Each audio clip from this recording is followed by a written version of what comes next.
ke semuanya. Good, Mas Revi nanti di-upload di YouTube ya. Sudah punya subscriber berapa ya pasca Eh, Kebetulan baru 19 Pak Dokter. Padahal itu udah minimum 1.000 seribu baru ada ini komersil apa, ya. ada monetize. Iya. Jadi teman-teman salah satu revenue stream untuk apa namanya YouTube itu adalah minimum subscribernya 1.000, jam tayangnya adalah 4.000 viewernya. Nah, gimana caranya? Sebenarnya sederhana sih kalau mau pasca itu request ke Matlaul Anwar. Jadi PB Matlaul Anwar kalau bisa subscribe semuanya, wajib gitu. Dengan begitu saya meyakini 1.000 subscriber bisa dapat. Tinggal setiap video itu harus dilihat setiap harinya minimum 1 menit gitu. Jadi ada 2 request. Pertama, wajib untuk subscriber. Yang kedua adalah setiap video yang ditayangkan itu minimum 1 menit saja nonton mereka. Selain menambah ilmu, mereka juga kan butuh knowledge juga kan. Dan kita dapat pemasukan dari sisi viewernya. Betul, betul, Oke betul. teman-teman, karena 2 orang saja, nggak apa-apa namanya, saya selalu menyampaikan ini, ya, memang ada beberapa yang nggak masuk karena apa namanya hal-hal yang kita ini kan nggak bisa predik gitu. Oke Mas Revi, masuk ke materi mungkin kalau berkenan dibuka materi perdata.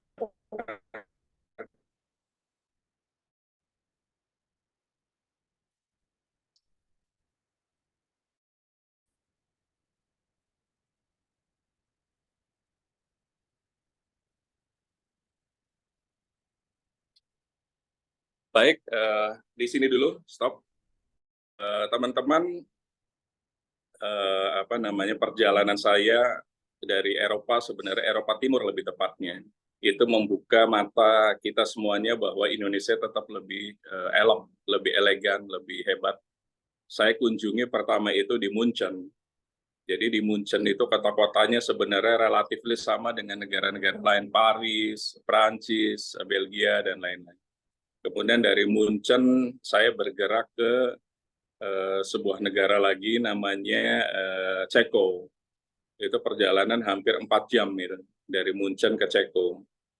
Di Ceko ada 2 kota yang bagus, namanya Český Krumlov dengan Praha atau Prague. Kalau bahasa sananya Prague. Sebenarnya bahasa kitanya namanya Praha. Itu kota yang tidak kena Perang Dunia Kedua. Ada jembatan Charles dan lain-lain.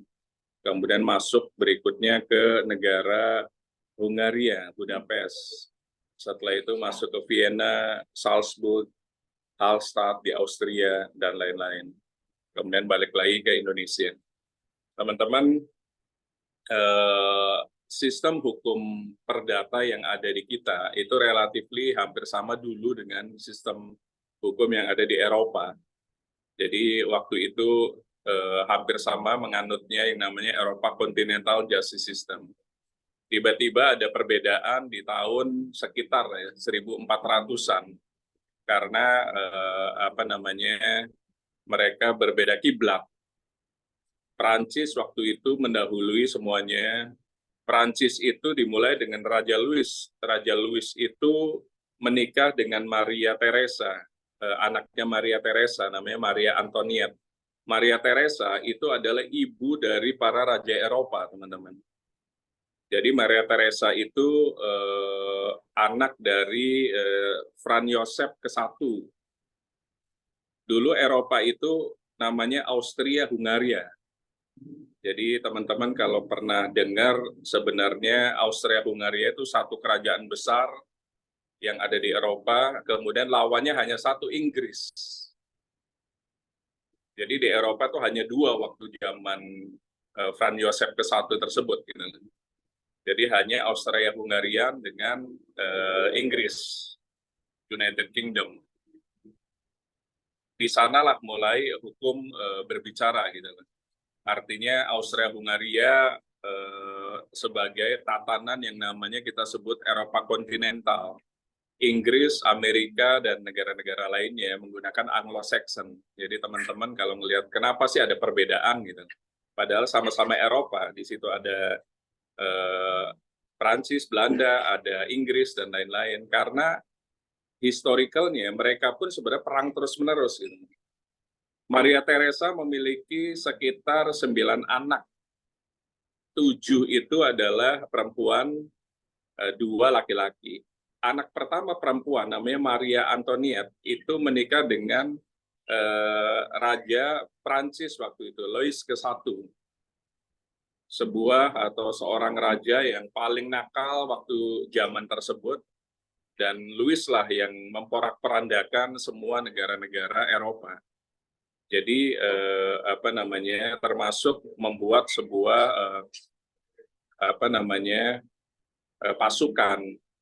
pasukannya namanya Swiss Army. Kalau teman-teman pernah dengar Swiss Army dari Switzerland, itu dimulai dari Louis ke-1 sebenarnya, dari negara Perancis. Nah, disitulah mulailah ada perbedaan bahwa Eropa kontinental itu harus di Austria-Hungarian, dimulai dari Perancis, karena sistem hukum pertama dibuat di Perancis oleh Louis dan Maria Antoinette. Kemudian Inggris karena selalu perang, dia memiliki sistem hukum yang berbeda juga, yang namanya Anglo-Saxon, atau kita sebut common law. Nah, disitulah perbedaannya. Mungkin teman-teman, kenapa sih di negara Eropa sendiri ada 2 sistem hukum yang berlaku gitu loh. Padahal sama-sama Eropa. Ternyata historicalnya mereka tuh selalu perang. Gitu. Dimulai dari keluarga Maria Theresa yang kita sebut ibu dari raja-raja Eropa, ditambah dengan Inggris lawannya yang memang memiliki historical bagus juga gitu loh. Mereka memiliki sistem hukum yang berbeda. Apa sih yang membedakan? Kalau di Eropa kontinental kan mungkin kalau teman-teman pahami, pada saat persidangan itu yang paling penting. Jadi yang persidangan itu ada, kalau pidana ya kita sebut criminal justice system, itu ada jaksa, ada hakim, ada kuasa hukum. Kalau di sana ada juri Anglo-Saxon itu. Jadi teman-teman kalau lihat film-film kayak Devil Advocate, kemudian film-film yang The Juror, sistem juri yang ada di sana, itu sebenarnya mekanisme dari hukum-hukum yang ada difilmkan gitu. Juri itu ada 45 orang. Jadi yang memutuskan orang bersalah, memutuskan siapa yang menang, baik dalam pidana ataupun perdata, itu adalah juri kalau Anglo-Saxon. Ada 45 orang yang berbeda-beda dan tidak memiliki keahlian yang sama gitu. Ada yang ahli teknik, ada yang guru, ada yang pelukis dan lain-lain, dijadikan satu. Mereka lah yang menentukan sebuah sistem, sebuah kasus salah atau benar gitu. Kemudian baru hakim sebagai legalize saja untuk mengetok saja, oh ya kami sepakat dengan juri gitu. Nah, itu yang ada di Anglo-Saxon, beda dengan Eropa kontinental yang kita lakukan sekarang. Dari Perancis, kemudian Perancis memberikan sebuah keilmuan atau sistem itu ke Belanda. Belanda baru ke Indonesia. Jadi kenapa sih bisa begitu? Karena dulu Belanda dijajah oleh Perancis yang saya sebut tadi, Austria-Hungarian tadi, dari Maria Antoinette dan Raja Louis. Berikutnya Mas Revi di slide berikutnya.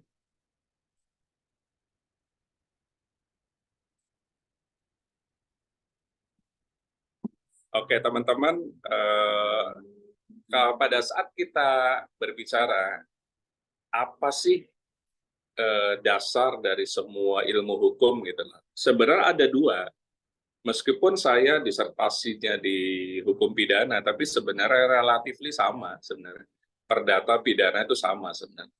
Yang membedakan nanti kalau perdata ya bisa langsung gugat gitu. Kalau pidana kan harus melewati mekanisme namanya integrated justice system, melewati kepolisian ataupun KPK. Ataupun jaksa bisa jadi penyidik juga kan untuk kriminal khusus.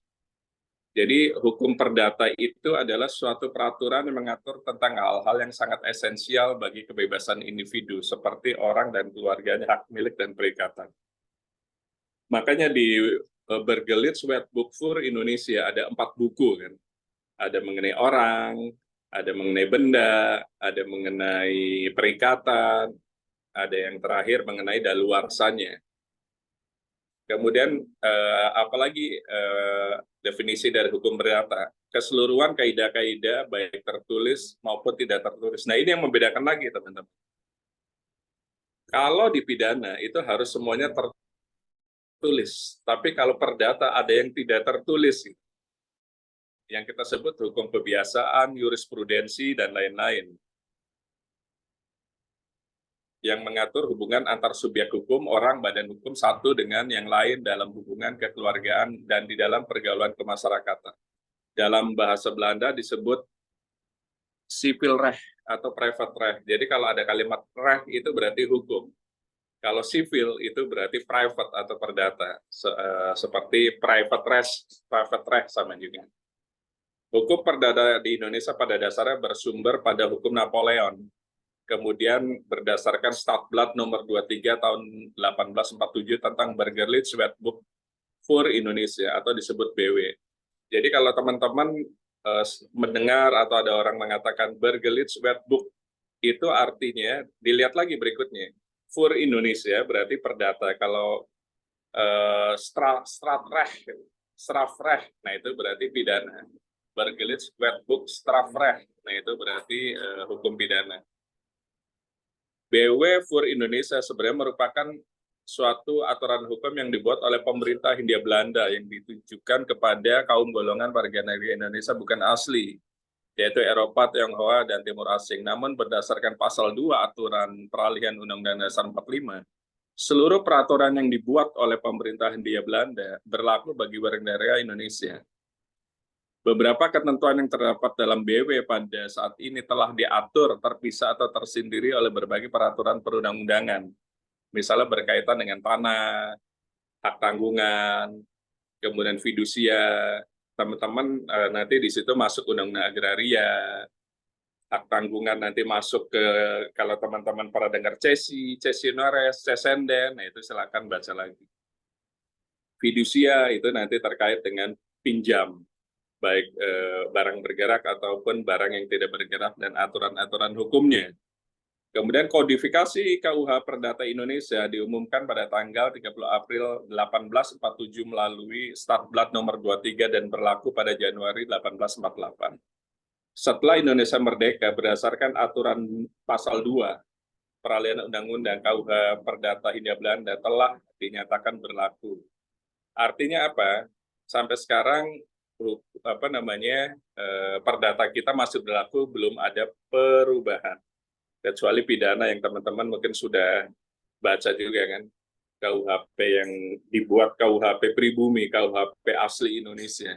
Namun perubahannya kalau menurut saya tidak signifikan sih, KUHP pidana juga. Namun berlaku kan 5 tahun kemudian kan, berarti pasal-pasal yang ada di KUHP sekarang itu masih berlaku. Pasal-pasal nanti setelah 5 tahun baru nanti dilihat. Itu pun kalau tidak ada sebuah mekanisme yang namanya judicial review di Mahkamah Konstitusi.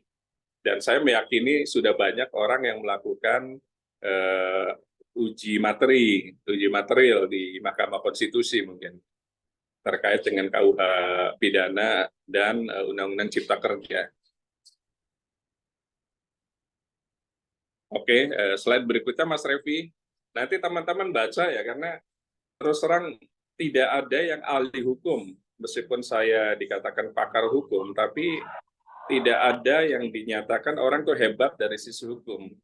Yang hebat adalah orang yang mau belajar. Karena terus terang ilmu hukum itu ilmu yang dinamis, teman-teman. Jadi tolong baca, tolong tuangkan dalam bentuk tulisan, karena dimulai membaca dulu baru menulis. Jadi nanti teman-teman, ya Pak Dokter, insya Allah. Ya, yang lagi di restoran sama, saya juga di restoran juga nih. Sambil makan juga. Oke, sumber hukum perdata sama dengan sumber hukum pidana ada juga. Nah, yang membedakan sumber hukum perdata itu ada tertulis dan tidak tertulis yang tadi saya sampaikan. Tertulis teman-teman bisa baca lah di sini. Ada undang-undang agraria, ada jurisprudensi, ada traktat. Traktat itu perjanjian antar negara. Kemudian konvensi internasional, UN, United Nations, dan lain-lain. Ada undang-undang yayasan, ada undang-undang PT, yang pasti ada KUH Perdata, Bergelingswetsboek juga. Kemudian tidak tertulis ada hukum kebiasaan dan hukum adat. Makanya pada saat kita bercerita terkait misalnya teman-teman hukum waris gitu. Kenapa sih di wilayah tertentu Sumatera Barat gitu matrilineal masih berlaku? Kenapa sih di wilayah tertentu Sumatera Utara patrilineal masih berlaku? Nah, disitulah yang membedakan dengan hukum pidana. Jadi hukum perdata itu ada namanya hukum adat. Kalau kita ngomong waris ya, ada namanya hukum perdata barat. Ada yang namanya kompilasi hukum Islam. Dan terakhir faraid. Artinya hukum adat masih berlaku, teman-teman. Jadi tidak bisa dinafikan juga gitu loh. Misalnya hukum waris di matrilineal, laki-laki tidak dapat sama sekali warisan. Kalau istrinya meninggal misalnya. Kemudian diwariskan kemana kan begitu. Begitu juga di Sumatera Utara, perempuan nggak dapat warisan sama sekali pada saat suaminya meninggal misalnya. Jadi langsung ke anak laki-laki. Pertanyaannya, kalau mereka berdua tidak memiliki anak laki-laki, bagaimana? Nah itu kan jadi pertanyaan besar nanti. Kalau tidak punya anak laki-laki, warisan itu akan dialihkan kemana? Inheritance-nya itu kemana? Inheritance planning-nya itu atau legacy planning-nya itu ke siapa gitu. Nggak punya anak laki-laki, kemudian anaknya nggak punya anak laki-laki juga, udah 3 generasi gitu. Nah itu dilarikan kemana? Apakah ada hukum adat di sana yang akhirnya dikecualikan, diskresi, karena tidak memiliki anak laki-laki atau keturunan laki-laki, karena di atas bapaknya katakanlah sudah meninggal misalnya. Nah warisan ini kemana? Kalau menganut hukum adat patrilineal, semestinya kan lari ke anak laki-lakinya kan. Namun pasangan tersebut itu tidak memiliki anak laki-laki, hanya anak perempuan. Anak perempuannya menikah lagi. Menikah punya anaknya perempuan lagi. Nah itu bagaimana? Apakah kemantunya? Nah ini kan satu hal yang berbeda nih. Apakah menantu itu bisa dianggap sebagai ahli waris? Karena kalau kita bercerita tentang hukum waris, berarti kan ada pewaris. Pewaris syaratnya satu, harus meninggal. Baru setelah itu kita bercerita harta waris. Kemudian setelah itu ahli waris. Nah, ahli waris yang sahnya yang mana? Atau mereka masuk ke adat, kelompok adat, misalnya tokoh masyarakat gitu. Nah, berarti kan nggak sampai pengadilan. Jadi tokoh masyarakat tersebut, datuk atau mungkin orang yang dihormati di sana di adat tersebut langsung memberikan sebuah decision gitu bahwa harta dari pewaris yang sudah meninggal, yang punya rumah di Pondok Indah misalnya, ada mobil punya Rubicon dan lain-lain, itu diwariskan ke siapa gitu lah, atau sebagian milik adat misalnya untuk operasional adat. Nah itu yang kita nggak tahu. Makanya saya kan ke teman-teman coba bikin sebuah metode penelitian yang namanya empiris gitu loh, supaya bisa tahu misalnya di Padang itu bagaimana, di Baduy lah misalnya, Baduy itu bagaimana sih sistem hukumnya di sana, ada polisi nggak di Baduy, kemudian kalau ada perceraian bagaimana, kalau ada pembunuhan bagaimana, kalau ada pencurian bagaimana. Oke, kemudian tadi udah saya sebutkan KUH Perdata ada 4 buku atau 4 bagian teman-teman. Ada tentang orang, van personen rah, kemudian tentang benda, van jaken. Nah, kenapa orang Belanda senang van ya? Dulu ada pemain bola, teman-teman masih ingat nggak? Ada namanya Van Basten. Itu bagus banget. Apa dari arti tentang berarti. Van Basten, tentang Basten mungkin kan. Kemudian tentang perikatan, verbintenis, reh. Kemudian tentang pembuktian dan daluarsa, bewis and veriaring. Oke, Mas Revi, di slide berikutnya. Oke, teman-teman, pada saat bercerita tentang KUH Perdata, ada namanya harta. Harta itu apa sih? Gitu. Harta itu dalam pengertian hukum adalah harta kekayaan tidak terlepas dari pemahaman pengertian hukum perdata, karena hukum kekayaan merupakan bagian yang tidak terlepaskan dari hukum perdata. Sistematika hukum perdata menurut ilmu pengetahuan memandang hukum benda sebagai pembentuk hukum harta kekayaan. Jadi ada hukum benda, Van Jaken, buku kedua, teman-teman. Artinya harta itu ada dua, berarti kan harta dalam perkawinan atau harta sebelum perkawinan, kan begitu. Harta dalam perkawinan, mulai saat perkawinan dilangsungkan, berlakulah persatuan harta secara bulat antara kekayaan suami istri.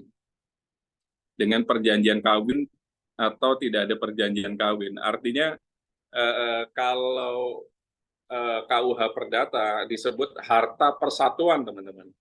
Kalau di Undang-Undang Perkawinan nomor 1 tahun 74 disebut harta bersama atau harta gonogini. Makanya ada beberapa, kalau menurut saya sih sebuah kemajuan sih. Jadi sebelum menikah mereka itu melakukan pisah harta. Namanya prenuptial agreement suami istri. Agar apa? Ada positifnya, tapi ada beberapa orang mengatakan, oh nikah saja ada kontrak segala katanya. Nah disitulah sebenarnya orang-orang yang berpendidikan biasanya sebelum menikah suami istri itu pisah harta. Namun beberapa klien kami di law firm kami itu saya sampaikan pada saat melakukan perjanjian pisah harta jangan melulu harta saja, tapi dimasukkan klausula seperti misalnya istri masih bisa melanjutkan kuliah sampai S3 misalnya. Jadi pada saat jadi istri masih tetap bisa kuliah sampai S3 misalnya. Pendidikan dibebaskan sampai jenjang manapun. Kemudian yang paling penting adalah tidak boleh melakukan kekerasan dalam rumah tangga. Nah itu bagaimana? Dimasukkan ke dalam sebuah prenuptial agreement, perjanjian pranikah. Jadi tidak melulu harta saja. Kalau harta saja agak terlalu terlalu sempit gitu loh perjanjiannya itu. Kalau boleh ditambahkan klausula lagi. Jadi teman-teman yang mungkin punya kerabat yang sudah berpikir pragmatis dan modern gitu kan, pada saat ada pertanyaan, kita kan orang hukum kan, artinya pasti diminta pendapat oleh saudara kita atau kerabat kita. Bagaimana Bang kalau saya pisah harta dengan istri, dengan suami, atau bagaimanalah gitu. Jadi teman-teman bisa memberikan masukan bahwa prenuptial agreement itu jangan melulu harta gitu. Kalau harta, ya artinya sempit. Upayakan ada tambahan klausula, teman-teman. Sampaikan bahwa istri atau suami masih bisa kuliah sampai S3, misalnya. Ditambahkan itu. Kemudian terkait dengan KDRT, kekerasan dalam rumah tangga, itu zero. Jadi jangan sampai ada KDRT, karena KDRT itu kan korbannya bisa laki-laki dan bisa perempuan sebenarnya. Baik kekerasan fisik, psikis, kekerasan seksual, dan penelantaran dalam rumah tangga. Jadi tidak memberikan nafkah saja itu sudah dikatakan kekerasan dalam rumah tangga. Termasuk kekerasan seksual, misalnya istri tidak mau berhubungan dengan suami, dipaksa, itu masuk kekerasan dalam rumah tangga, meskipun suami istri. Namun kan secara tafsir agak sumir, karena masa sih suami istri saja ada pemerkosaan, gitu. Padahal jelas di undang-undang kalau istri lagi nggak mau, lagi mens, dipaksa suaminya, itu masuk kekerasan dalam rumah tangga. Oke, harta persatuan terbatas, bisa ada harta pribadi istri, harta pribadi suami, kemudian bisa disepakati pisah harta, baik prenuptial ataupun post-nuptial agreement. Berikutnya di slide berikutnya, Mas Revi. Oke, nah ini teman-teman, harta dalam perkawinan. Jadi pada saat kita menikah, mulailah suami istri itu ada sebuah persatuan harta, teman-teman.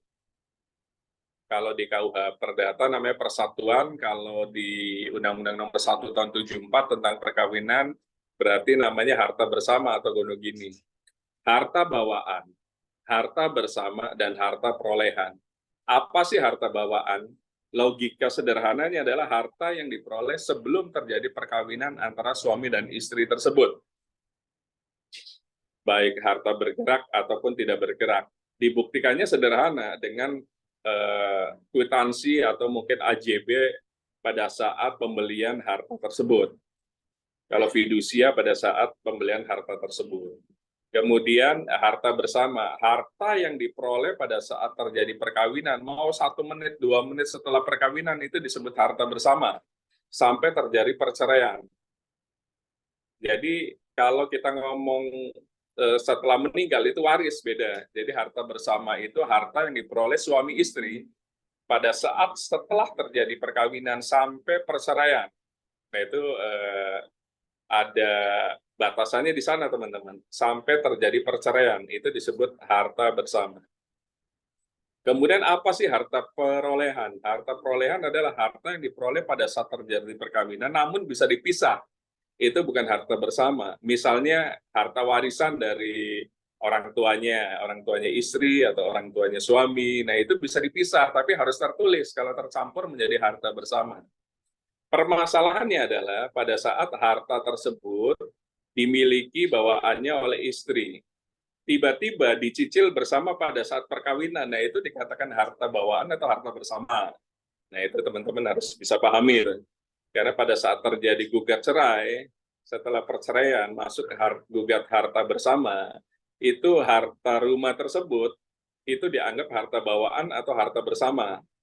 Nah itu berbeda lagi, nanti hakim yang akan menentukan hitungan-hitungannya dulu berapa, kemudian inflasi berapa, kemudian pada saat nyicil berapa. Nah yang nyicilnya itu dianggap harta bersama, tinggal dikurangi dengan harta yang dibayarkan DP-nya misalnya untuk rumah, apartemen, atau tanah, atau sawah.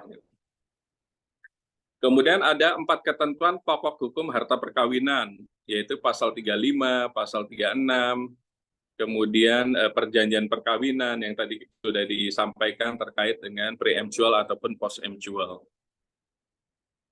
Di pasal 35, harta benda yang diperoleh selama perkawinan menjadi harta bersama dan harta bawaan masing-masing suami istri, dan harta benda yang diperoleh masing-masing sebagai hadiah atau warisan adalah di bawah penguasaan masing-masing sepanjang para pihak tidak menentukan lain. Artinya harus ada tafsirnya, harus ada perjanjian tertulis yang kita sebut harta perolehan tadi. Kalau tidak ada perjanjian tertulis, nanti akhirnya tercampur dengan harta bersama. Nah, pada saat terjadi perceraian, nanti hartanya mana yang disebut harta bawaan, harta bersama, dan harta perolehan. Jadi teman-teman nanti sebagai ahli hukum harus bisa menjelaskan ini ke tetangga, kolega, ataupun siapapun yang membutuhkan keilmuan terkait dengan harta tersebut. Kemudian KUH Perdata mengatakan istilah harta persatuan dan Undang-Undang Perkawinan mengatakan istilah harta bersama dengan tafsir yang sama. Oke, di slide berikutnya Mas Revi. Nah, ini menarik lagi nih teman-teman. Ini terkait dengan inheritance dan legacy planning. Jadi pada saat kita berbicara terkait dengan hukum perdata, selain ngomong masalah harta, kita harus berbicara terkait dengan inheritance ataupun legacy harta tersebut akan didistribusikan kemana. Jadi ilmu inheritance itu sebenarnya ilmu combine kalau menurut saya ya, merge antara ilmu hukum, ilmu keuangan, ilmu perencana keuangan, ilmu ekonomi, ilmu psikologi, dan lain-lain. Dan memang harus ada prodi sendiri semestinya, karena itu gabungan dari semuanya, atau masuk ke sebuah magister misalnya, magister inheritance gitu. Karena bagaimana sebuah harta bisa didistribusikan dari generasi pertama ke generasi kedua sampai generasi berikutnya tanpa konflik hukum dan konflik bisnis. Makanya di situ harus diberikan sebuah ketentuan-ketentuan. Ada namanya preventif, ada namanya kuratif. Kalau preventif, teman-teman, harta itu akan tahu siapa pemegang harta berikutnya. Tapi kalau kuratif, harta akan mencari sendiri pemilik berikutnya, itu yang membedakan. Tapi kalau preventif, harta akan sudah tahu, sudah terlocking gitu loh, sudah terkunci. Siapa pemegang berikutnya? Contoh misalnya Lim Soliong meninggal. Kenapa sih harus ke Antoni Salim gitu loh? Padahal anaknya kan bukan hanya Antoni Salim sebagai pemegang kekayaan dari grup Salim Group misalnya gitu. Tapi kenapa ke Antoni Salim? Nanti Antoni Salim ke anaknya dan lain-lain. Nah itu sudah terlocking. Begitu juga di grup yang namanya LiPo. Itu sudah ketahuan nanti berikutnya siapa, generasi ketiga siapa, generasi keempat siapa. Karena mereka sudah rapih membuat sebuah perencanaan inheritance, distribusi harta. Bagaimana harta itu bisa distribusikan tanpa ada konflik hukum dan konflik bisnis kepada generasi kedua, ketiga, dan generasi berikutnya. Itu yang paling penting, teman-teman. Jadi waris atau warisan secara umum adalah harta yang ditinggalkan oleh orang yang meninggal, yang kita sebut pewaris. Sebagai harta yang berhak dimiliki oleh kerabat atau keluarga setelah pemiliknya meninggal dunia. Dalam hal ini terdapat 3 hal utama yang dimiliki oleh pewarisan atau hukum waris. Pertama adalah pewaris. Item pertama dalam ilmu hukum waris itu adalah pewaris. Pewaris harus meninggal terlebih dahulu. Dan pewaris harus memiliki harta waris. Kalau tidak memiliki harta waris, ahli waris nggak perlu bicarakan. Jadi syarat utama hukum waris, baik hukum waris Islam atau faraid, kompilasi hukum Islam, kemudian hukum waris perdata barat yang dianut Tionghoa, Eropa Timur, dan lain-lain, kemudian hukum waris adat, itu syarat utama adalah pewaris meninggal dunia. Syarat kedua, pewaris memiliki harta waris. Kalau tidak memiliki harta waris, ya apa yang mau dibagi, kan begitu. Jadi syarat pertama pewaris. Kedua, ahli waris adalah orang yang berhak secara hukum dan agama atas warisan tersebut dan harus orang yang masih hidup. Jadi syaratnya ahli waris harus masih hidup. Nanti teman-teman akan bercabang lagi nih. Tiba-tiba ahli warisnya pindah agama. Nah, itu bagaimana? Tiba-tiba ahli warisnya pindah warga negara. Itu bagaimana? Kemudian harta warisan mencakup semua harta, termasuk hutang dan piutang, termasuk aset dan liability. Artinya teman-teman mungkin pernah dengar ada namanya tolak waris. Karena ternyata pewaris tersebut meninggalkannya banyak hutang, bukan banyak aset. Jadi banyak liability, banyak outstanding dibanding banyak aset. Nah, beberapa ahli waris mengatakan tolak waris. Karena di beberapa hutang, contoh misalnya orang fidusia terkait dengan rumah atau mobil. Biasa ada asuransi kalau teman-teman mungkin baca yang masuk fidusia. Jadi kalau meninggal itu asuransi yang akan menanggung. Jadi tidak perlu membayar cicilan berikutnya. Nah, itu masuk ilmu hukum fidusia nanti. Tapi kalau ternyata tidak masuk ke sana, tidak diasuransikan, itu biasanya ahli waris akan membuat sebuah pernyataan di depan notaris bahwa dia nggak mau mendapatkan warisan dari pewaris yang meninggal, alias bapaknya atau kakek dan lain-lain. Oke, pada dasarnya harta warisan adalah harta dari setiap ahli waris, namun pada beberapa kondisi pembagiannya berlangsung ricu dan tidak adil. Mungkin teman-teman melihat harta waris itu kita sebut harta pusaka, harta peninggalan, harta yang panas. Gitu. Jadi mayoritas kalau tidak preventif dijalankan, itu akhirnya kuratif. Dan kuratif banyak konflik sebenarnya. Makanya pada saat preventif, itu harta waris sudah ketahuan siapa pemilik berikutnya. Namun kalau kuratif, harta tersebut akan mencari pemilik selanjutnya. Kemudian di pasal 875 KUH Perdata terkait wasiat adalah akte berisi pernyataan seseorang terhadap kehendaknya setelah meninggal dunia. Wasiat dapat dicabut kembali selama si pembuat masih hidup. Sama halnya seperti warisan, pelaksanaan dari isi wasiat harus dilakukan setelah pemberi wasiat meninggal dunia. Surat wasiat bisa menjadi pernyataan yang sah dalam pembagian warisan, dan dalam Islam sendiri pengertian dari wasiat adalah akad tabaru atas kepemilikan harta. Namun diserahkan kepada orang yang berhak setelah meninggal dunia. apakah istri boleh mendapatkan wasiat? Nah, itu nanti teman-teman silakan menafsirkan sendiri, karena mereka suami istri semestinya enggak gitu. Tapi kalau misalnya anak, mungkin keluarga, mungkin tetangga, itu masih boleh. Kemudian hibah atau hadiah merupakan pemberian harta kepada suatu pihak yang tidak harus ahli waris. Pemberian dana hibah ini hanya dilakukan ketika pemilik harta masih hidup dan atas kesadarannya. Hibah adalah suatu perjanjian si penghibah saat hidup dengan cuma-cuma dan tidak dapat ditarik kembali. Menyerahkan barang untuk keperluan si penerima. Dalam istilah syari Islam, hibah merupakan kepemilikan suatu harta atau benda dengan tanpa mengharap imbalan. Pemberi hibah harus masih hidup dan bisa dibilang sebagai sodako. Jadi teman-teman pernah dengar sebuah istilah namanya sebentar.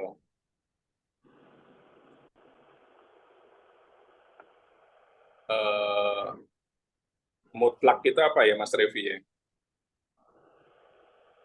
Jadi pada saat memberikan hibah pun tidak boleh 100%. Misalnya begini, legitimate portion, nah itu bahasanya. Legitimate portion, misalnya gini, si pemilik harta mengatakan saya akan menghibahkan semuanya untuk membangun masjid, 100% harta saya, itu nggak boleh. Jadi tetap harus tidak boleh melebihi hak mutlak dari anak-anaknya gitu. Artinya anak-anaknya harus dapat laki-laki 2 kali kayak gitu loh. Misalnya dapat setengahnya dan lain-lain. Kalau anak-anak laki-laki tunggal. Kalau sudah punya anak perempuan berbeda lagi hitungannya. Jadi tidak boleh memberikan hibah atau wasiat di atas legitimate portie. Jadi teman-teman silakan baca lagi legitimate portie. Itu bisa batal demi hukum. Tadi contohnya, 100% dihibahkan untuk membangun masjid. Kalau non-muslim misalnya, 100% dihibahkan untuk membangun gereja. Misalnya. Itu nggak boleh. Karena itu melanggar legitimate porsi, hak mutlak untuk anak-anaknya yang sebagai ahli warisnya. Jadi tidak bisa serta-merta pemilik harta itu pengennya 100% untuk amal misalnya. Itu nggak boleh. Nanti anak-anaknya bagaimana hidupnya gitu. Beda kalau tidak memiliki harta sama sekali, nah itu tidak perlu dipermasalahkan. Kemudian, nah ini nih ada nih, besarnya bagian mutlak legitimate portie bagi anak-anak sah menurut pasal 914 KUH Perdata. Kalau hanya seorang anak sah saja, besarnya setengah dari bagian jika ia mewarisi tanpa wasiat. Kalau 2 orang anak sah, besarnya 2/3 dari bagian jika ia mewarisi tanpa wasiat. Kalau 3 orang anak atau lebih, besarnya 3/4 dari bagian jika mewarisi tanpa wasiat. Ini kita ngomong KUH Perdata ya. Faraid berbeda lagi. Apalagi apabila ada anak yang meninggal dunia terlebih dahulu, maka haknya atas bagian mutlak beralih kepada anak atau cucu yang di bawahnya. Yang kita sebut flood fair fooling. Jadi anak laki-laki tersebut meninggal, tapi anak laki-laki dari pewaris tersebut memiliki anak, artinya cucu dari pewaris. Itu berhak. Kemudian hak mutlak legitimate portie pada ahli waris dalam garis lurus di atas adalah setengah dari bagiannya, apalagi mewarisi tanpa wasiat. Jadi teman-teman nanti di sini ada hukum waris Perdata Barat, hukum waris adat, hukum waris Islam, dan kompilasi hukum Islam.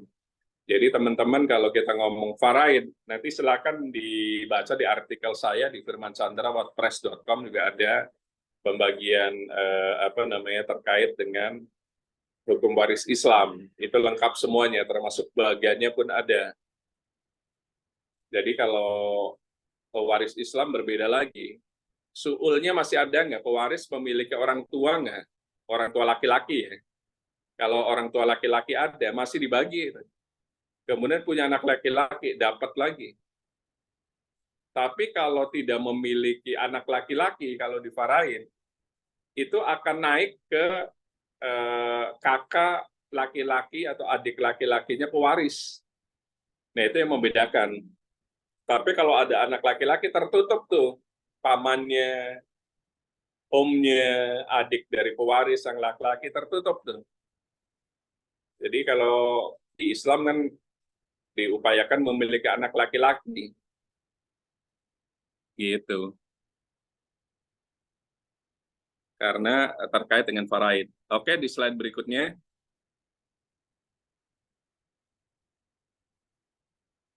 Undang-undang agraria, sebentar.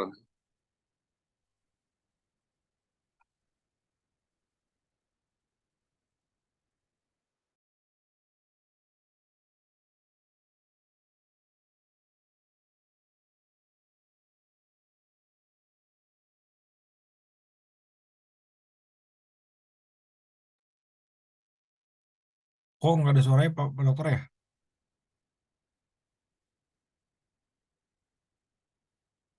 Mohon izin Pak Dokter, nggak ada suara. Ke mute kayaknya.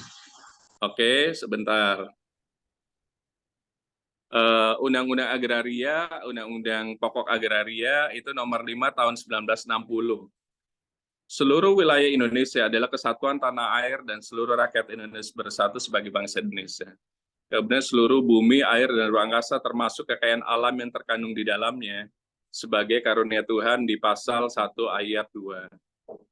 Kemudian ada pengertian bumi, ada pengertian air, termasuk perairan pedalaman maupun wilayah laut Indonesia. Jadi ternyata Undang-Undang Agraria itu sampai ke laut juga, teman-teman.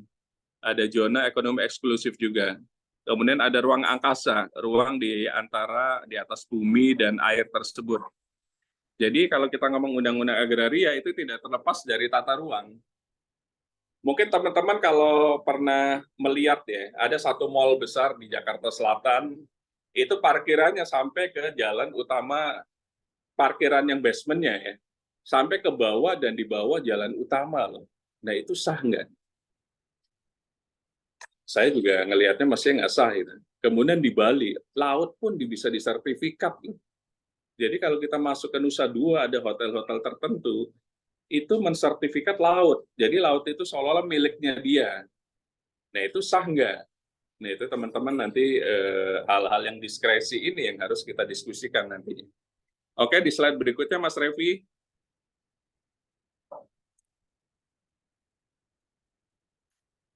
Hak penguasaan atas tanah.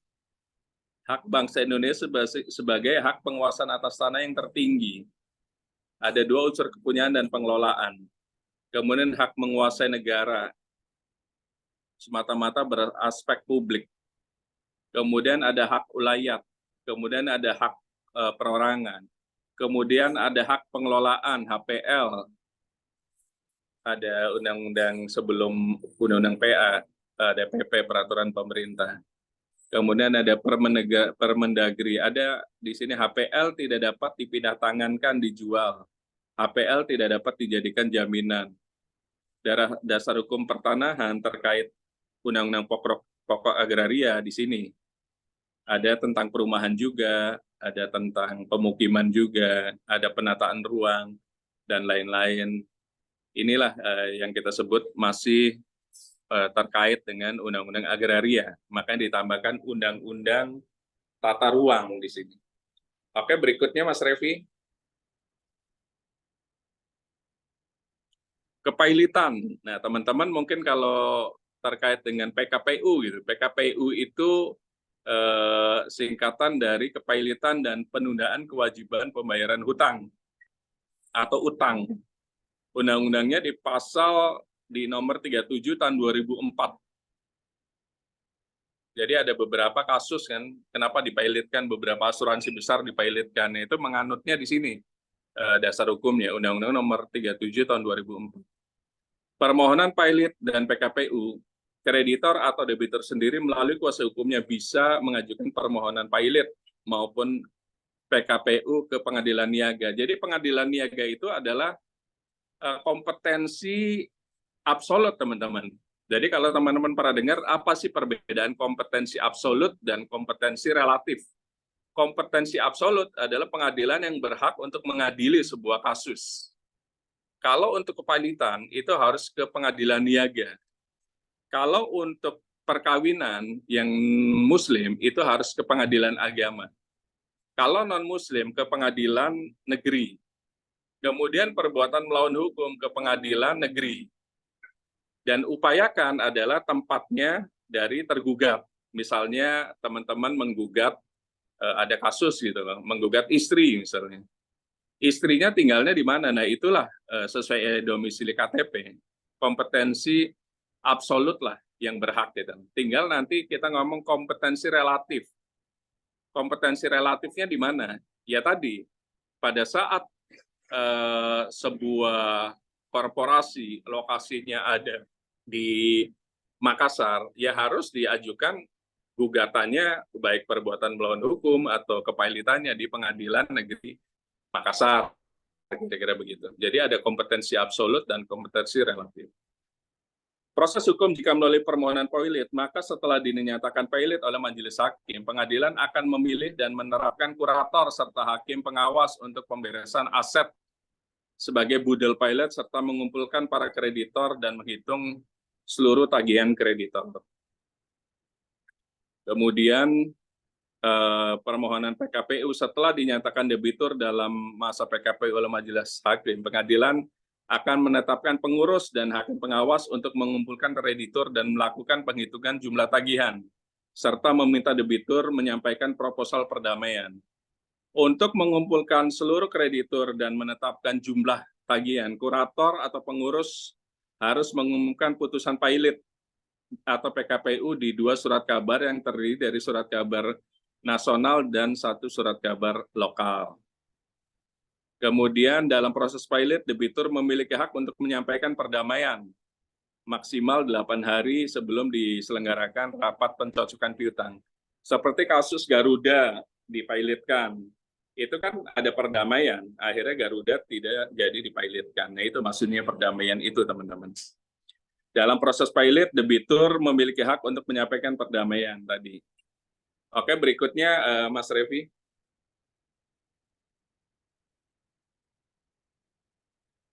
Oke, tentang merek. Teman-teman mungkin pernah dengar namanya Fatur Travel Indonesia, itu punya saya. Fatur itu saya daftarkan. Jadi pemilik Fatur sampai kapanpun memang dikasih waktu sekitar 10 tahun, kemudian perpanjangan. Itu adalah milik saya. Begitu juga misalnya McD, kemudian IKEA, kan IKEA juga sempat ribut, ada Bensu dan lain-lain. Itu terjadi konflik kan. Maka teman-teman, salah satu investment instrumen, kalau menurut saya, investment instrumen, itu adalah merek. Jadi kalau kita memiliki merek, kita memiliki sebuah investasi, memiliki harta sebenarnya.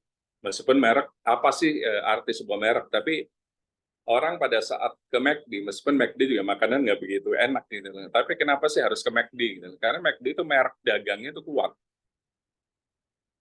Kemudian kenapa kita harus menginap di hotel, let's say misalnya Mercure, misalnya, karena mereknya itu kuat gitu. Kenapa nggak ke hotel lokal gitu? Karena merek dagang itu sebuah investasi, sebuah kekayaan kalau menurut saya, harta kekayaan. Merek adalah tanda yang dapat ditampilkan secara grafis berupa gambar, logo, kata nama, angka, susunan warna, dalam bentuk 2 dimensi atau 3 dimensi, suara, hologram. Nah, di sini ada suara juga, saudara, teman-teman. Kenapa suara bisa dijadikan merek? Ingat ini nggak? Misalnya kita waltz, tenenet, tenenet. Nah, itu kita ingat kan? Itu merek yang sudah didaftarkan oleh es krim waltz. Jadi dia itu tidak munculin merek tulisannya, tapi suaranya gitu. Kemudian apalagi Lajada atau apa tuh yang tanpa ongkir gitu. Nah itu sudah dimerekin suaranya. Kemudian indikasi geografis adalah suatu tanda menunjukkan daerah asal suatu benda atau produk karena faktor lingkungan geografis termasuk faktor alam, faktor manusia, kombinasi kedua faktor tersebut memberikan reputasi, kualitas, dan karakteristik tertentu pada barang dan atau produk yang dihasilkan. Kemudian ada beberapa merek non-tradisional, kemudian ada merek-merek yang dari global. Jadi teman-teman, kenapa sih IKEA kalah waktu itu sama IKEA Surabaya gitu? Karena ternyata IKEA tidak didaftarkan waktu itu di Dirjen kekayaan hak intelektual di Kemenkumham. Akhirnya IKEA mau nggak mau beli merek sendiri kan, dan itu saya yakin luar biasa mahal. Kemudian kasus Marta Tilar, kasus Bensu, Ruben Ensu sama Beni Suherman kalau misalnya. Itu ribut sampai pengadilan karena merek dagang itu mahal sebenarnya. Dan sudah didaftarkan di Dirjen Kekayaan Hak Intelektual. Oke, di slide berikutnya Mas Revi. Kemudian ada perselisihan hubungan industrial. Jadi teman-teman terkait Undang-Undang Cipta Kerja ini masuk juga masih di sini.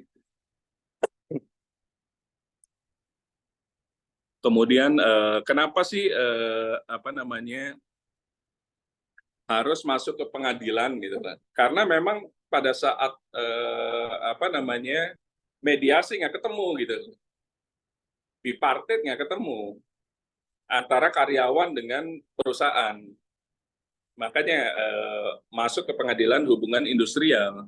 Kemudian tripartit dengan dinas ketenagakerjaan pun nggak ketemu juga gitu. Akhirnya apa yang terjadi, masuk ke pengadilan hubungan industrial. Jadi di Undang-Undang Nomor 2 Tahun 2004 tentang penyelesaian hubungan industrial, yang dimaksudkan adalah perbedaan pendapat yang menyebabkan pertentangan antara pengusaha atau gabungan pengusaha dengan serikat buruh karena adanya perselisihan terkait hak, perselisihan kepentingan, perselisihan mengenai pemutusan hubungan kerja, dan perselisihan antar serikat pekerja. Gitu teman-teman. Jadi ini muaranya sebenarnya masalah PHK mayoritas kalau di perselisihan atau hubungan industrial itu mayoritas adalah terkait PHK dan hak-haknya gitu. Meskipun ada perjanjian kerja dan lain-lain, kemudian mereka juga minta kenaikan gaji dan lain-lain sesuai dengan UMP atau UMR yang terkait. Nah itu yang masuk di kompetensi absolut di pengadilan hubungan industrial. Berikutnya Mas Revi. Asas-asas hukum perdata ini beda dengan pidana. Hakim bersifat menunggu. Kemudian hakim pasif. Kenapa hakim pasif? Karena hakim melihat dokumen dari penggugat atau pemohon. Dia yang harus aktif gitu loh. Kalau hakim kan hanya menunggu. Termasuk saksi juga kan belum ketahuan saksinya siapa, alat buktinya siapa. Kalau belum dihadirkan oleh penggugat atau pemohon dan termohon. Kemudian sifat terbuka persidangan hampir sama dengan pidana. Mendengarkan kedua belah pihak. Putusan harus disertai alasan-alasan dan beracara dikenakan biaya. Jadi pada saat teman-teman misalnya menggugat kasus perceraian, gugat cerai, atau gugat talak, nah itu nanti teman-teman baca sendiri gugat cerai dan gugat talak itu apa bedanya. Itu harus bayar di pengadilan agama atau pengadilan negeri. Kemudian banding, bayar lagi teman-teman. Kasasi bayar lagi, PK bayar lagi. Makanya pada saat perdata itu beracara dikenakan biaya. Karena sesuai dengan Undang-Undang Nomor 4 Tahun 2004. Oke, berikutnya Mas Revi. Kekuasaan kehakiman. Jadi dulu tuh tidak ada Mahkamah Konstitusi kan, semuanya di Mahkamah Agung. Tapi sekarang bikameral, jadi ada Mahkamah Konstitusi, ada Mahkamah Agung. Jadi Mahkamah Agung adalah badan peradilan yang ada di bawahnya, seperti peradilan umum, atau peradilan negeri, peradilan agama, TUN, peradilan militer, pengadilan niaga, pengadilan tipikor, dan lain-lain. Kemudian Mahkamah Konstitusi mengadili pada tingkat pertama dan terakhir, jadi tidak ada upaya hukum. Putusannya bersifat final atau inkrah untuk menguji judicial review terhadap undang-undang terhadap undang-undang dasar, memutuskan sengketa kewenangan lembaga yang kewenangannya diberikan undang-undang, memutus pembubaran partai politik dan memutus sengketa hasil pemilu atau pilkada ataupun pilpres. Berikutnya Mas Revi. Kemudian kekuasaan pengadilan agama ini khusus untuk umat muslim di pasal 49 Undang-Undang Nomor 3 Tahun 2006 tentang pengadilan agama, bertugas dan berwenang memeriksa, memutus, menyelesaikan perkara-perkara di tingkat pertama untuk orang-orang yang beragama Islam di bidang perkawinan, kewarisan, wasiat, hibah, wakaf, zakat, infak, sodako, ekonomi syariah. Ekonomi syariah di Aceh sudah mulai jalan, artinya hal-hal yang sifatnya perbuatan melawan hukum, wan prestasi, itu di Aceh itu di pengadilan agama, bukan di pengadilan negeri. Itu yang membedakan, karena di sana memang daerah khusus. Berikutnya Mas Revi. Gugatan class action. Gugatan class action adalah gugatan perwakilan kelompok sesuai dengan Perma nomor 1 tahun 2002, tanggal 26 April 2006. Pengertian class action, suatu tata cara gugatan yang dilakukan oleh satu orang atau lebih. Orang ini bertindak mewakili kelompok untuk diri sendiri sekaligus mewakili anggota kelompok. Antara yang mewakili kelompok dan dengan kelompok yang diwakili memiliki kesamaan fakta dan dasar hukum. Teman-teman kalau lihat kasus yang kita tangani, Firman Sandra Lovem, ada kita membela waktu itu Gubernur Ahok kan, memindahkan 380 kepala keluarga dari Bukit Duri Tebet ke Rusun Rawa Bebek. Nah, mereka melakukan gugatan class action. Cukup panjang, teman-teman, kalau dilihat itu kita hampir 2 tahun baru selesai. Itu pun baru di tingkat pertama, belum banding, kasasi, ataupun PK.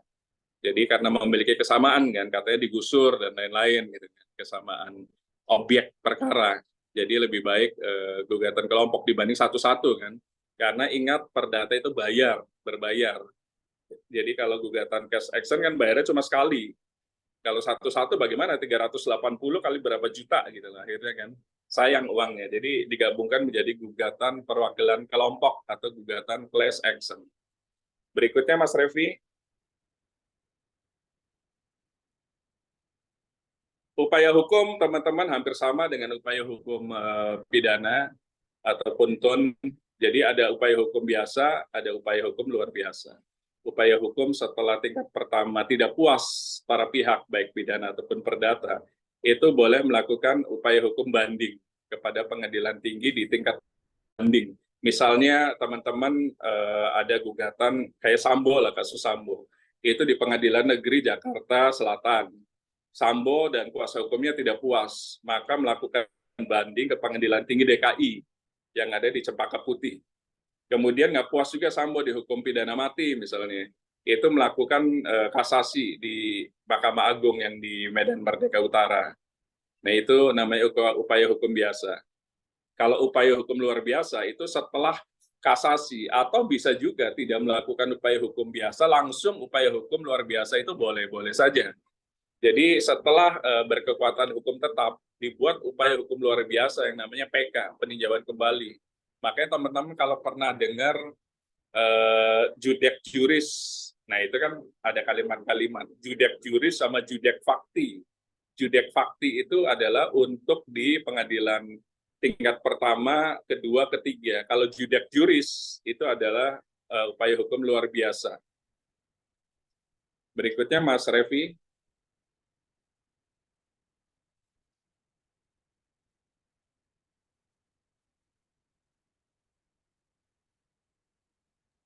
Ini udah slide paling akhir, Pak Dokter. Oh, sudah ya. Oke, teman-teman ada pertanyaan? Silakan mungkin. Baik dok, izin dok. Silakan Pak Mujahidin. Ya, makasih dok materinya dok. Tadi kan terkait dengan hukum perdata ya dok. Ini saya punya kasus nih dok. Maksudnya teman-teman lah. Beliau kan berinvestasi ke beberapa perusahaan. Namun perusahaan itu kondisi pilot. Nah terus mereka ini yang berinvestasi minta dikembalikan uangnya. Cuman karena kondisi pilot, dia itu nggak bisa ngembaliin dana yang diinvestasikan. Nah tiba-tibanya ada penganiayaan gitu terhadap yang punya kepada orang yang punya perusahaan itu. Nah itu teman-teman mau mengajukan penganiayaannya pun merasa canggung karena dia juga punya masalah terkait dengan pendanaan itu. Nah kira-kira itu nanti bakal masuk ke perdatanya naik atau nanti yang dari sisi pidananya yang naik, dok? Oke, kalau saya beberapa kasus investasi bodong yang kita tangani, itu kita tidak langsung mempilotkan atau PKPU ke Pengadilan Niaga Jakarta misalnya gitu. Karena kalau dipilotkan, yang enak adalah kurator. Harta itu pasti sudah di layering, tanda kutip. Sudah di layering ke anaknya, ke tetangganya, dan lain-lain. Jadi harta itu sudah berubah bentuk. Gitu. Lebih baik laporkan terkait dengan pidana pencucian uang 20 tahun ke kepolisian di sini gitu. Jadi kalau menurut saya jangan waktu sebelumnya ya, jangan dipilotkan terlebih dahulu. Kemudian tiba-tiba tadi ada kasus penganiayaan. Nah, akhirnya kan kasus baru lagi gitu. Yang tidak ada substansi pokok perkaranya. Tapi oke lah sudah terjadi penganiayaan gitu. Dan apa yang harus dilakukan oleh nasabah? Nah, sekarang Mas Mujahidin ada di posisi nasabah atau posisi pemilik nih? Saya tanya dulu.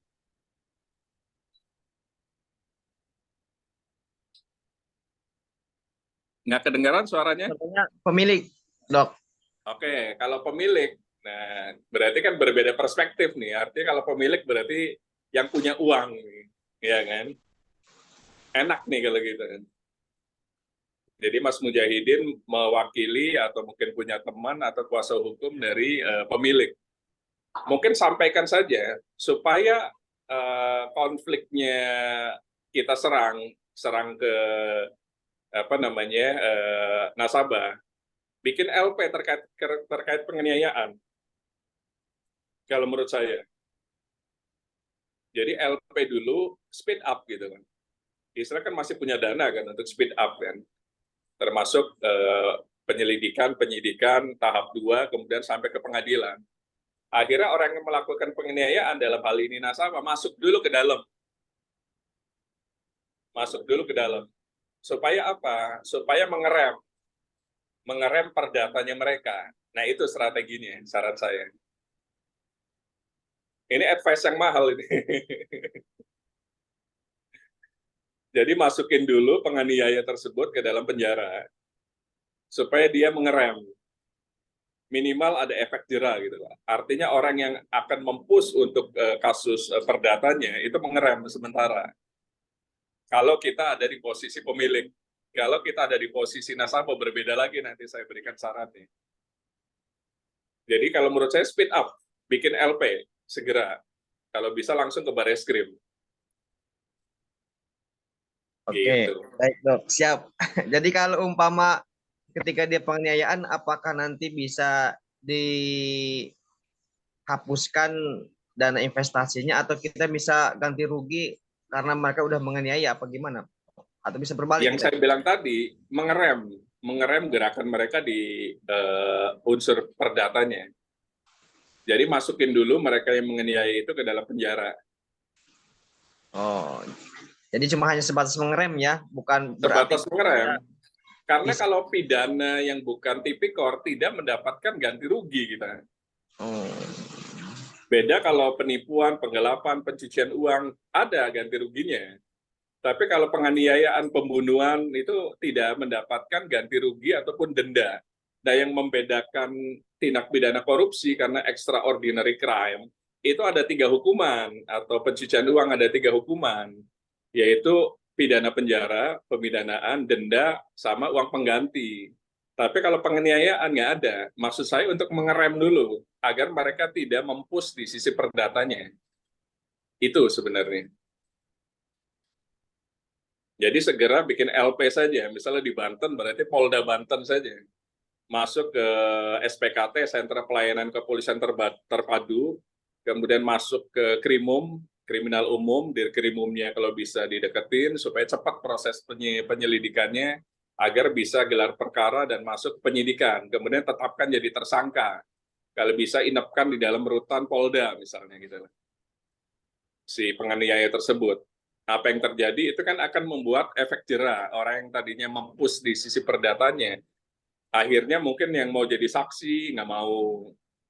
Kan kalau nggak ada alat bukti, tidak bisa putusan pengadilan juga memutuskan bersalah atau tidak bersalah kan. Itu sih mungkin Mas Mujahidin. baik, terima kasih Dok. Iya, sama-sama. Mas Ahmad Nasihin, ada pertanyaan? Ya, Pak Dokter, ada sedikit pertanyaan, Pak Dokter, mengenai tuntutan perkara perdata ini kan langsung didaftarkan di peradilan dan persidangan. Yang ingin Betul. saya tanyakan, vonis-vonis peradilan itu berarti kan tidak ada kurungan ya? Ada kurungan atau tidak, atau ganti rugi, atau yang lain? Pak Dokter, mohon penjelasan. Nah, ini yang membedakan batasan pidana dan perdata. Pidana itu pemidanaan atau pemenjaraan. Jadi kalau sudah kalimat pidana berarti ada pemenjaraan. Tapi kalau perdata itu hanya ganti rugi, kemudian rehabilitasi nama, kemudian hal-hal yang sifatnya harta. Nah, itu bedanya pidana sama perdata. Makanya kalau pada saat Mas Amanasin ada klien atau temannya ada klien dan lain-lain, lapis. Kalau pengen menjarain orang lapis gitu loh. Perdatanya digugat, penggelapan bukan penggelapan, maksudnya perbuatan melawan hukumnya supaya kita sita jaminan rumahnya, apartemennya, sawahnya disita. Kemudian pidanya untuk pemenjaraan dari orang tersebut gitu loh.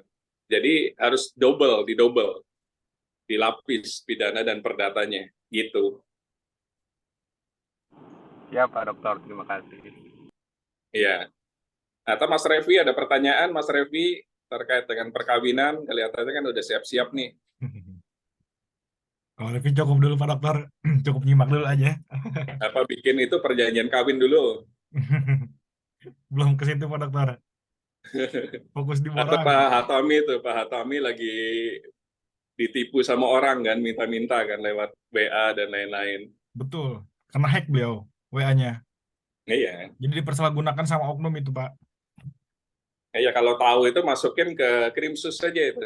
Itu terkait dengan pembobolan di Undang-Undang ITE nanti. Kalau itu kan Gitu. Pak, nanti kan ada kalau misalkan si korban si pelaku ini ketahuan nih Pak, itu kan dia minta-minta uang ya Pak ke nomor-nomor Pak Hatami. Itu kan ada tuh katanya 500.000 yang udah kena sama beberapa. Itu kalau misalkan ketahuan si pelakunya bisa dikembaliin nggak Pak ke yang si korban itu? Itu yang saya bilang tadi, kalau pengen pengembalian uang berarti gugat secara perbuatan melawan hukumnya. Kalau untuk menjarain orang, masukin ke Krimsusnya, kriminal khusus. Itu kan Undang-Undang Informasi Transaksi Elektronik kan.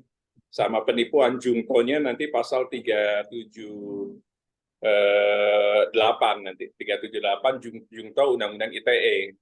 Itu masuk tuh. Jadi supaya polisi itu sekarang punya alat canggih loh, jangan salah, bisa tracker dari nomor-nomor HP. Betul. Itu siapa memakai nomor HP tersebut di mana, itu ada alat canggihnya. Jadi Betul, mereka betul. bisa tracking, bahkan virus-virus dari negara lain kan ketahuan. Mereka punya cybercrime, unit cybercrime, itu alatnya canggih, saya pernah lihat itu. Jadi sampai Indonesia diserang dari negara mana, virus mana, wormware mana gitu loh. Itu ada semuanya. Betul, betul. Gitu. Jadi Pak Hatami kalau mau belajar praktikalinya, ilmu hukumnya, laporin saja terkait dengan penipuan jungto Undang-Undang ITE-nya gitu kan. Penipuan KUHP. Jadi pasal 378 KUHP jungtokan dengan Undang-Undang ITE. Kemudian perbuatan melawan hukumnya daftarin di Pengadilan Negeri Serang Banten misalnya. Itu bisa. Jadi Supaya uang itu kembali. itu bakal berlapis Pak Dokter ya? Karena Bakal berlapis, beberapa. tapi memang ya itu ada biaya kan, namanya perdata kan berbiaya. Nah tinggal Pak Hatami mau nggak? Nah itu mungkin bahan pertimbangannya Pak Dokter. Dia yang tidak rugi, orang lain yang rugi, dia yang keluar biaya kan? Betul. Pasti Pak Hatami, oh saya yang bayar jadinya. Gitu. Cuma mungkin untuk kalau beberapa orang petinggi-petinggi mungkin lebih baik bayar untuk cleaner nama baiknya mungkin Pak Dokter ya. Iya, bisa saja gitu. Tapi balik lagi, orang kan pasti paham itu bukan Pak Hatami dan kalimatnya aja kan penipuan gitu. Yang minta uang gitu. Tinggal Pak Hatami langsung broadcast bahwa itu bukan saya. Itu udah cukup menurut saya untuk rehabilitasi nama. Betul, betul. Makasih Pak Begitu Dokter. Mas Revi dan teman-teman, Siap, baik Dok. cukup? Cukup. Mungkin cukup Pak Dokter. Oke, Mas Revi, Mas Ahmad Nasihin, Mas Mujahidin, oke ya semuanya ya. Oke Pak Dokter. Oke, kalau gitu teman-teman, saya cukupkan kuliah matrikulasi hari ini terkait dengan hukum perdata dan hukum acara perdata. Sebenarnya saya gabungin. Semoga teman-teman bisa menyimak dengan baik dan upayakan lagi-lagi saya sampaikan, teman-teman harus banyak baca karena ilmu hukum itu ilmu dinamis gitu. Jadi intinya adalah harus banyak membaca, itu yang paling penting, dan banyak diskusi sama orang-orang yang sudah lebih duluan sebagai praktisi hukum. Karena tidak ada orang yang hebat dalam ilmu hukum itu, yang ada adalah orang yang mau belajar ilmu hukum, baik ilmu hukum pidana ataupun perdata. Dua intinya itu aja sebenarnya. Pidana berarti kasus-kasus pemenjaraan, perdata yang masuk perkawinan, agraria, waris, kemudian terkait dengan fidusia, terkait dengan harta gonogini dan lain-lain. Jadi teman-teman harus baca, termasuk petun, kepailitan itu masuknya perdata. Jadi perdata sebenarnya lebih luas sih wilayahnya. Kalau pidana kan hanya sekedar masalah pemenjaraan dan masalah korupsi sama pencucian uang. Tapi kalau perdata itu masalah harta, masalah benda, masalah perikatan, dan masalah daluarsa. Mungkin itu saja teman-teman, silakan disimak, ditafsirkan sendiri. Saya hanya bisa menyampaikan, semoga teman-teman bisa memiliki keilmuan hukum lebih hebat dibanding kami semua sebagai dosen. Dan sekali lagi jangan lupa rajin untuk menulis. Karena kadang-kala kita selalu hanya ingin mendengar, tapi tidak mau menulis. Warisan kita itu bukan harta, teman-teman, karena kita bukan aktor, kita bukan artis, kita bukan penyanyi. Warisan kita adalah buku, artikel yang ditulis di jurnal, di media, jurnal internasional, ataupun jurnal nasional. Yakini, kalau harta kita setelah nggak ada, pasti rebutan anak istri. Tapi kalau buku, artikel, tulisan, itulah yang akan mewarisi keilmuan kita. Dan akan ada selamanya pahala tersebut, gitu, dibaca, ditafsirkan oleh teman-teman yang ada di Indonesia ataupun di luar. Kalau kita menulis di jurnal internasional, baik yang terindeks Scopus, Copernicus, dan lain-lain. Tapi upayakan yang Scopus lah gitu. Kalau jurnal nasional terindeks dengan Sinta. Itu saja teman-teman, salam dari Salatiga, Jawa Tengah. Salam sehat selalu, lancar selalu semuanya. Dan yang belum ikut, mohon melihat di YouTube agar bisa sama-sama keilmuannya gitu. Karena balik lagi harus banyak membaca, melihat, dan mendengar. Kemudian practically sendiri secara konseptual, secara pragmatis, ataupun secara komprehensif. Itu saja, terima kasih. Saya Dr. Firman Chandra dari Salatiga. Assalamualaikum warahmatullahi wabarakatuh. Salam sejahtera buat kita semuanya. Amin. Waalaikumsalam. Warahmatullahi wabarakatuh. Terima kasih kepada Pak Dokter dan Pak Mujahidin. Terima kasih. Ya, kita langsung live saja. Baik, Pak Dokter. Oke, makasih. Salam semuanya. Ayo mari semuanya. Pak. Wassalam.